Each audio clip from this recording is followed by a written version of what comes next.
Content బాగుండాలే కానీ cutout లేకున్నా okay అంటూ లో బడ్జెట్ సినిమాలకు పోటెత్తుతున్నారు సినీ ప్రియులు. చిన్న హీరో నటించినా సరే పెద్ద హిట్ ని అందిస్తున్నారు. కాన్సెప్ట్ బేస్డ్ మూవీని ఆదరించడంలో ప్రేక్షకులు వెనుకాడటం లేదు.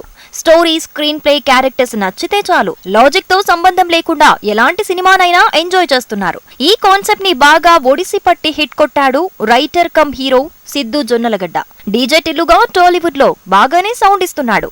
విమల్ కృష్ణ డైరెక్షన్ లో నేహా శెట్టి హీరోయిన్ గా సితారా ఎంటర్టైన్మెంట్స్ బ్యానర్ లో సూర్యదేవర నాగవంశి నిర్మించిన డీజే టిల్లు అంచనాలకి మించిన ఓపెనింగ్స్ ని రాబట్టింది. ఆంధ్రప్రదేశ్, తెలంగాణతో పాటు ఓవర్సీస్ లో కూడా మంచి కలెక్షన్ సాధించింది. ఓవర్సీస్ లో ఏర్పాటు చేసిన ప్రీమియర్ల ద్వారా $1,00,000 సాధించి తన సత్తా చాటింది. రీసెంట్ గా ఏ లో బడ్జెట్ చిత్రము సాధించని కలెక్షన్స్ ని పొంది రికార్డ్ ని నెలకొల్పాడు డీజే టిల్లు.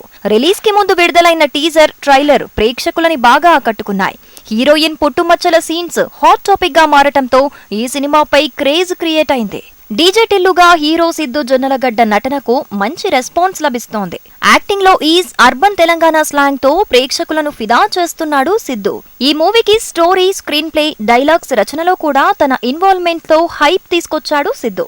ఈ సినిమా మంచి ఓపెనింగ్స్ ని రాబట్టడం అతని కెరీర్ కి ఎంతగానో ప్లస్ అవుతోంది. ఫ్రైడే రిలీజ్ అయిన ఏ సినిమా అయినా మొదటి 3 రోజుల పాటు ఓపెనింగ్స్ ని రాబట్టడంతో పాటు మండే నుంచి కలెక్షన్స్ బాగా సాధిస్తేనే హిట్ చిత్రంగా చెప్పుకోవచ్చు. అందుకే ఏ సినిమాకైనా మండే టెస్ట్ పాస్ కావటం అనేది ఓ అగ్ని పరీక్ష. మొదటి 3 రోజులు హౌస్ఫుల్ అయిన DJ Tillu Monday test pass అవుతాడా అని ట్రేడ్ పండితులు ఎంతో ఆసక్తిగా ఎదురుచూశారు. మండే కూడా మంచి జోష్ తో బాక్సాఫీస్ లో సందడి చేశాడు టిల్లు. దాంతో సిద్దు జొన్నలగడ్డ పంట పండిందంటున్నారు క్రిటిక్స్. లో బడ్జెట్ చిత్రాలకు ప్రామినెంట్ హీరోగా అతని కెరీర్ దూసుకుపోవటం ఖాయమంటున్నారు విశ్లేషకులు. డీజే టిల్లుగా పాస్ అయిన సిద్దు జొన్నలగడ్డ తన తర్వాతి చిత్రాలతో ఎలాంటి మ్యాజిక్ చేస్తాడో చూద్దాం మరి.